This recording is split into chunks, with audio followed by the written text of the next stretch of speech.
We check my makeup, hang on. Makeup check, here we go. Good, yeah? Yeah, perfect.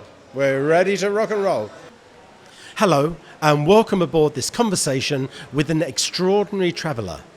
Buckle up your seatbelt, place your tray table upright, and store your luggage in the overhead compartment as we're ready to take off with Traveller's World.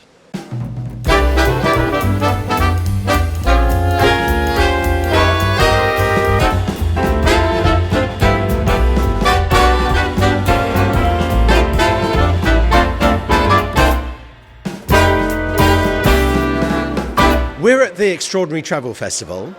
Randy, who are you and what are you doing here? Yeah, I have many personalities, so I don't know how to introduce myself, but my name is Randy Williams, the Traveler. I've seen 193 countries. My name is R-Dub, the radio DJ. I'm on the radio on about 250 radio stations in 17 countries. I do a love songs and dedication show. And then I'm also... Is that the Slowjam? Slowjams, that's it, trademark, yes. And then I'm also the Sultan of the world's newest country, the United Territories of the Sovereign Nation of the People's Republic of Slowjamastan. So it's hard for me to keep track of who I am at any given day. So do I refer to you at times as Your Excellency, the Sultan of Slowjamastan? In uniform, in my land, you probably should, but here you can just call me Randy. Where is this new land? Slowjamastan is an 11-acre nation about an hour south of Palm Springs, California, 17 miles north of Mexico. So at the very bottom of California, in the very barren desert. Do you have a national anthem, a flag, and a national cuisine? We have all of that and more. Our national anthem is beautiful. We have a gorgeous flag that features a raccoon holding an axe. Is the national anthem a slow jam? It kind of, yes. It's taken off of an Elton John classic. You'll love it. It's 17 minutes long. You have to stand for the whole thing. So if we came to visit, do we need a visa? Yes, you can get a visa online. In fact, you can become a citizen for free at slowjamastan.org, O-R-G. But we have all of the above. We have currency, we have passports, we have customs. Most importantly, we have laws. And the foundation of my country of Slowjamastan is we absolutely ban, it is illegal to wear or even possess these atrocious shoes they call Crocs. Absolutely banned. There's a few other common sense laws as well, but that's what Slowjamastan was based on. Hold on. Do you wear Crocs? No. Okay, you're in. So I'm in. Welcome. What came first? Randy the DJ, Randy the Traveller, or His Excellency the Sultan of Slowjamastan? So you hit it in order. Yeah, I started radio when I was 15 years old. I've always loved music, so by the time I was a junior in high school... And was it always playing slow jam, sort of? It was from the very beginning. I was and I still am, but I was a very romantic adolescent, right? I always had a crush on a girl in school. I was always writing her notes, and so I would call the local radio station and dedicate a song to her. And I said, wait a minute, I want to be that guy that actually plays the songs for different people. So that was early, 15 years old. My extreme love of travel came not until decades later, maybe my 30s. And then the Sultan was born a couple years ago. What's the outstanding moment of travel, given the incredible travel experience that you've had, where you've had that moment and say, I can't believe I'm here? So interesting you say that, and that's probably one of the toughest questions, but it probably goes back to my very first solo international trip. Before I even was a big traveler, I was a young man, and my best friend promised he would go to Brazil with me, right? We were young men, want to go to Brazil and, do everything. And he canceled 2 years in a row. And this was a defining moment in my life. I had to decide if I was going to go or not by myself. And I decided to go. And I was petrified. I thought, is this going to be like going to Disneyland by yourself? And am I going to be completely miserable? It's going to be like sitting in a movie theater by yourself, And it turned out to be probably 2 of the best weeks of my entire life. And I've seen 193 countries. I think Brazil was number 2 or 3. But the memories and everything that I learned, and leaving the airport on that first trip, physically crying because I didn't think that I could feel for a country like I felt for a woman. I was in love with this country, head over heels. And that was the beginning. And has travel made you cry again for joy or for sadness? Absolutely. More times than joy, more times for joy, but the range of emotions from excitement to the longing feeling, to the anticipation, to being scared, going to a dangerous place and being scared. Nothing has given me so many emotions than travel has. It runs every spectrum. As an inexperienced traveller, I haven't travelled that far. What places would you suggest do not go? No places. I say go see the world. I'll tell you this, and if I had only one sentence to wrap up all of my travels of 193 countries, it's good news. The sentence would be that the world is not as dangerous a place as the news puts it out to be. If I had to suggest one place not to go, I loved it, but Somalia, unfortunately, is as dangerous as you hear about. But the rest of the places, you go to places that you think would be super scary, and guess what? You go to the park, and there's kids playing. There's people selling balloons. There's people at restaurants enjoying food together. So I say go everywhere, even Somalia. Have you ever been in jail from travel? I have not, no, and I'm so happy. I've been closer to jail. I was detained in a very lesser visited country called Nauru, and they took me downstairs just like the movies and wanted to know why I was there. They thought I was a spy and went through all my photos. But it was also the Pacific Islands, so getting stuck there for a couple of weeks in a free lodging maybe wouldn't have been too bad. I've been really lucky on my travels. Foodies, where should we go in the world? Favorite place, it's tough at this moment, sadly, but my favorite place to go for food is absolutely Beirut. The best food ever, and just some amazing things to eat, including my favorite ice cream store in the entire world in Beirut. It's phenomenal, Beirut. So Lebanese food. Or you can get now it's a little tough to visit Beirut because of the situation. If you go to Trinidad and Tobago, Maracas Bay, my favorite sandwich in the world is called the bacon shark. It's fried shark. It's served on a very special bread like a popover, some mango chutney. It's to die for. You're in a happy place. You have this most beautiful scenery. You're with friends. What slow jam track are you going to play? It's a great question. Wow. What's that iconic track that should be playing in the background? So I prefer actually to listen to slow jams either on my own or with a woman, right?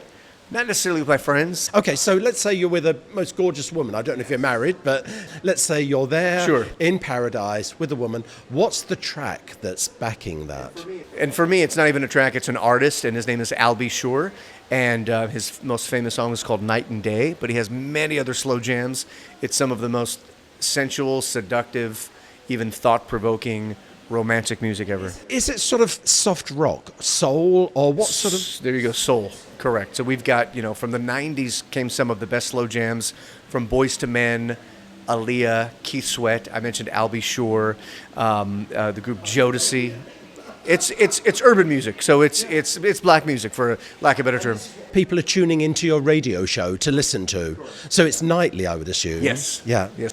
And people can phone in and ask for a song to be dedicated as you did when you were younger. The star of the show is the listener. So I'm just a conduit that I open up the phone lines, and you may have a young lady from Anchorage, Alaska, missing her boyfriend who lives on the other side of the country in maybe New York City.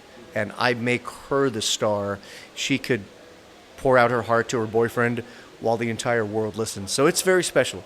Is radio still a star in this digital world? Because we're connected on social media, internet. Where does radio fit in? That's a great question. Still today, at least in America, 93% of Americans tune into radio every week. So it's still the number one choice.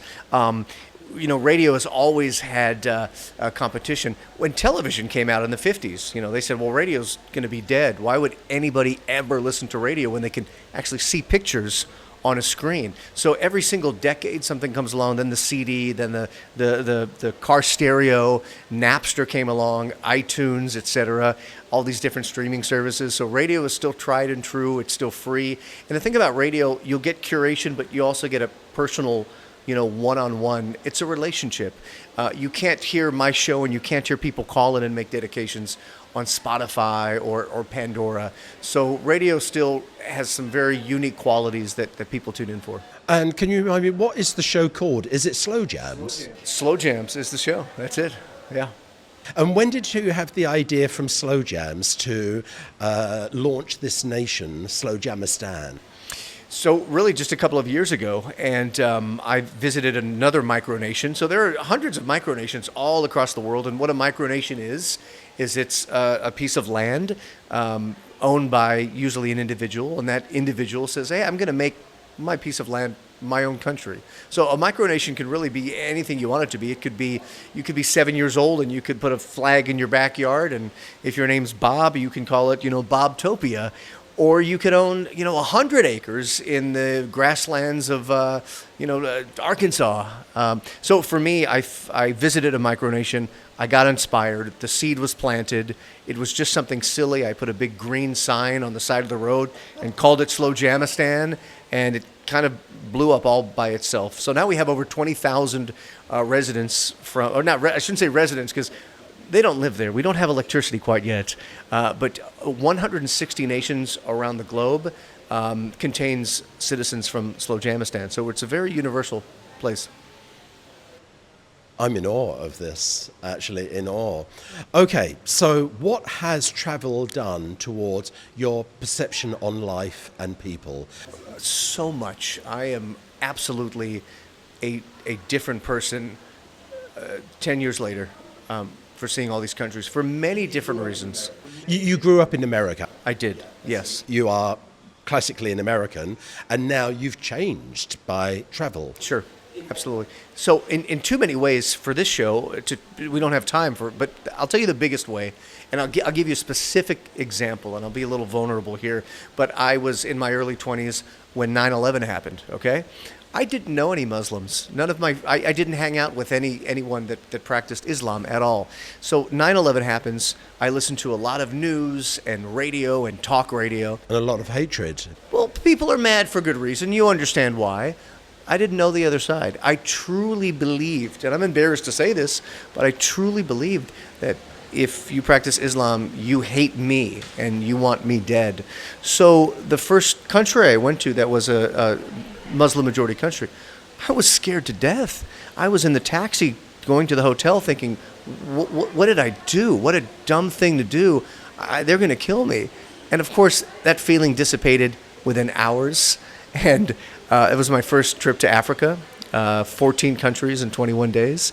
And by the time I left, I'd made lifelong friends that were Muslims. In fact, I flew home 2 weeks later wearing the robe and the cap, not because I converted, but because it was comfortable. I asked my guide, I said, I'm Christian, is it okay to wear? He says, yes, you absolutely can wear that.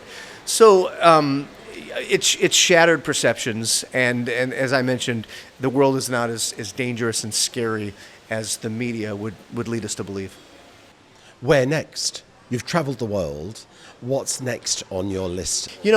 I've even been criticized when trying to reach 193 by some travelers. Everyone has a different rule about how long you should stay in a country. My rule is as long as you leave the airport, you go into town and you have an authentic local experience.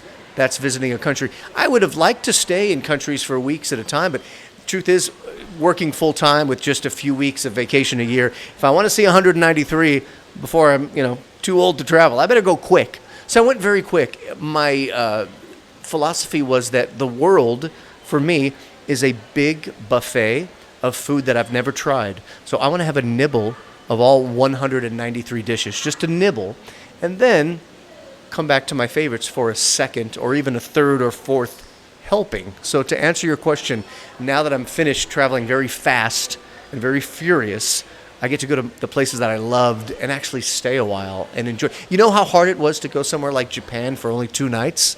It was so tough. Now I get to go back and spend weeks there and slow down, unpack, stay at a hotel for more than 2 nights. How do people follow what you're doing? Do you have a blog, a website? Thank you so much. I do. I mean, so Slowjamastan is everything at Slowjamastan on social media. Slowjamastan.org. I really would love for you to become a citizen. You can become a citizen for free. Doesn't cost anything. We'll get you to the top right away. And I won't wear Crocs. Please, well, you have to check the box that you will never wear Crocs. And my travel blog is ramblinrandy.com, ramblinrandy.com. And on my website, all of my social media links are there. I'd love for you to follow along and join the journey. And I've met so many amazing people traveling, and that's another aspect of traveling. Our community, it's just full of so many fantastic people that I've learned so much from and continue to.